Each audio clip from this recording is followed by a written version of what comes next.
This is my niece Kate. This is her 4xe Wrangler, and she doesn't care if everybody else in this world is hating on the 4xe right now.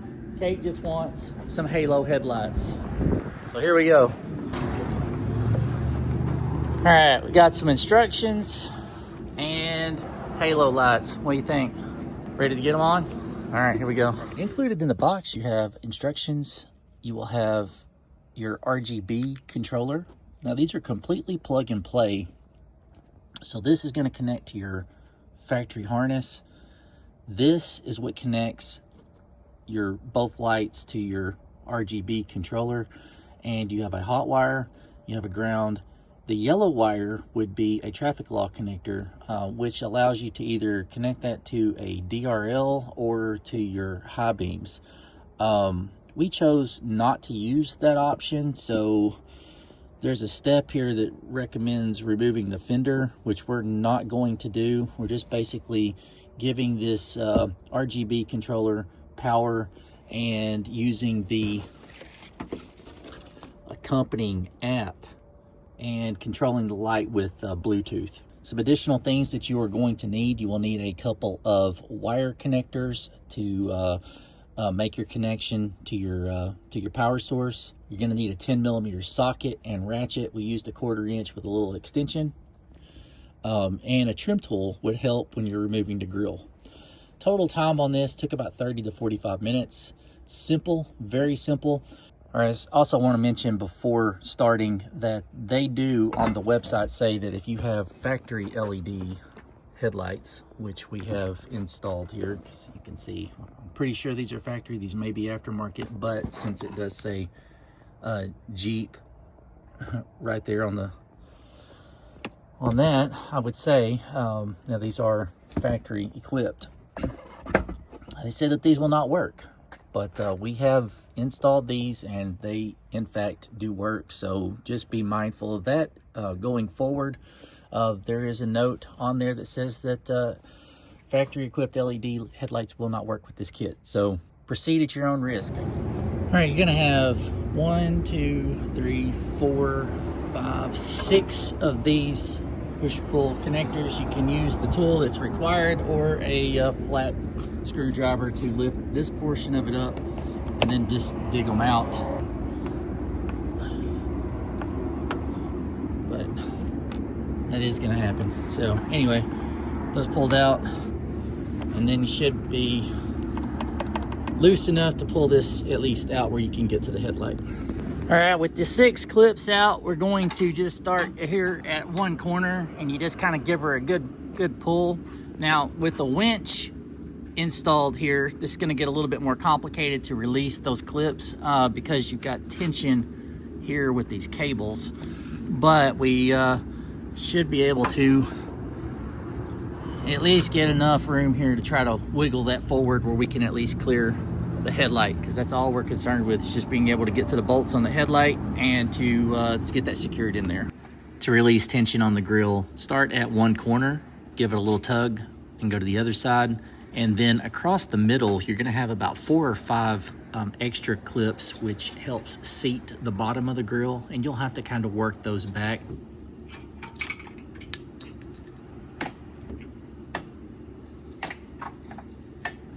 So I've got these little centering clips here at the bottom, and due to the pressure of that, because the winch probably was installed with the grill actually here, I don't really want to go any further if I don't have to, because I can kind of work around these headlights to get them out.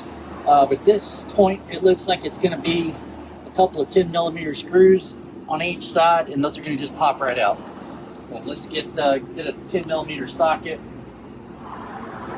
get those out of the way. You can see here that kind of the layout of where your bolts are at. So we've got to get up in here. We used a 1/4 inch ratchet with a small extension for a couple of these. It's a little bit more difficult to get through considering that we couldn't completely remove the grill, but it's totally doable if you choose to do it in this manner as well. With the 3 retaining bolts for the headlights removed, we can now take out the factory OEM headlight. Now, Hawkglow on their website does say that if you have a LED or HID equipped JL, these will not work. Fairly certain that these are LED equipped from the factory. They look OEM, and they're working and functioning perfectly fine. So I don't know exactly why that is, but just be aware of that. This is just going to be plugged in directly to the factory harness.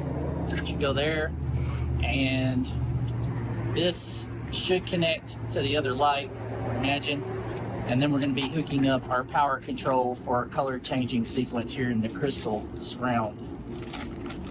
Leave that on there until we get it in place. That way we don't nick anything.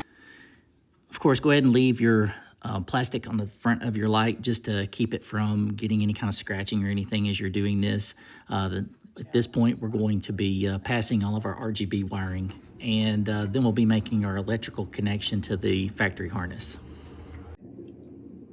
Might help if I turned it the right way. You got it on? Yeah. Okay, so that just simply connects here. Like it should. Now we're going to go ahead and get this other light out, and we're going to just test to make sure that we have power to the bulb itself first. And this is in here. Connect the two lights together. So get some power. And a little bit more extra cable.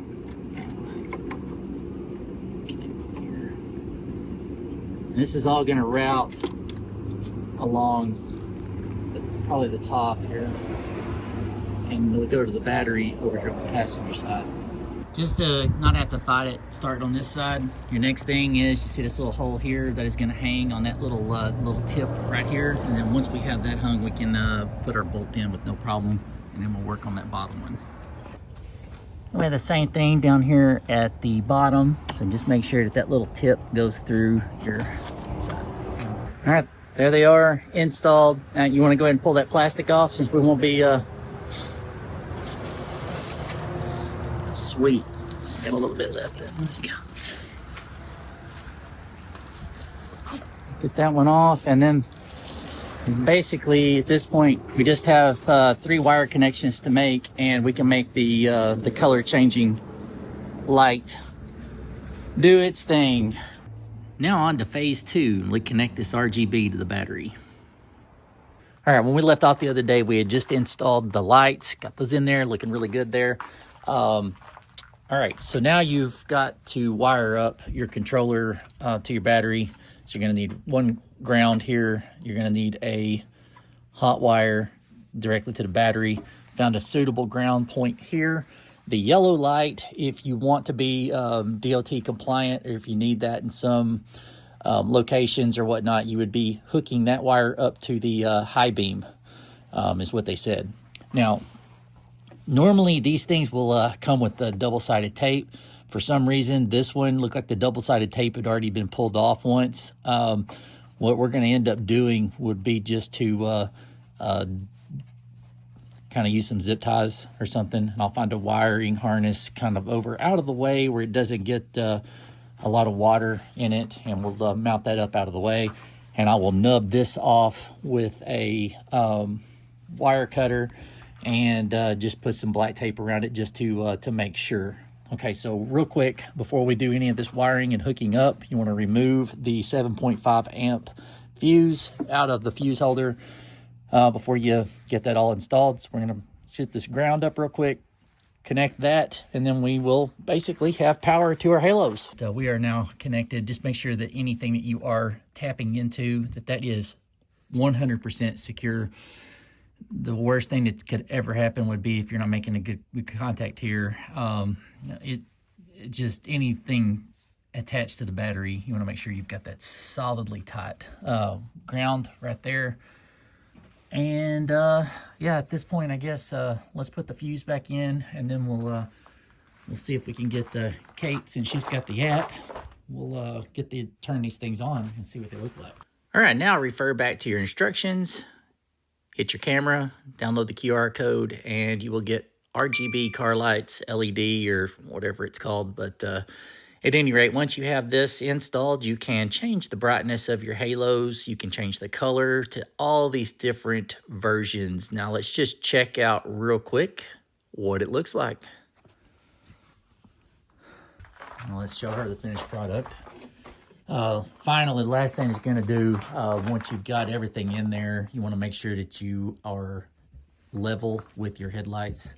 If there is any issues there, you'll have to make some adjustments to those. And if we need to do that, we'll show how that process goes. After install, we checked the beam pattern against a wall from about 15 feet away, and everything seemed a-okay, so there was no need for adjustment. Is the off feature? Let's make sure that that is operational. Yep, there it is, off, on. That's cool. Can you see them? It is freezing. Finished product. She's happy. Took about, I don't know, really off and on, just because, I mean, when you film, it takes a little bit longer, but maybe about 45 minutes. That's about all the time that it took. And look, those lights just kind of match, just kind of blend in with the sky back there.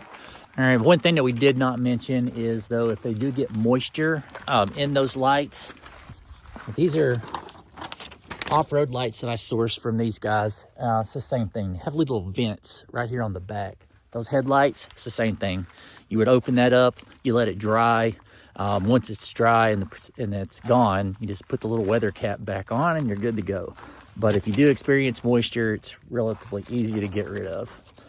Now remember, if you're wanting to get yourself some lights for your JL, or if you're wanting some off-road lights to put on whatever kind of four-wheel drive vehicle that you drive, Hawkglow, look for the code in the description. I can save you a little bit of money there. These guys have been super good to work with. Really think that their products are quality. Look really, really good. Guys, thank you so much for watching our video today. This was a rather easy install. I want to thank my niece, Kate, for letting us start to modify her Jeep. And guys, thank you so much for all the support. See you guys later.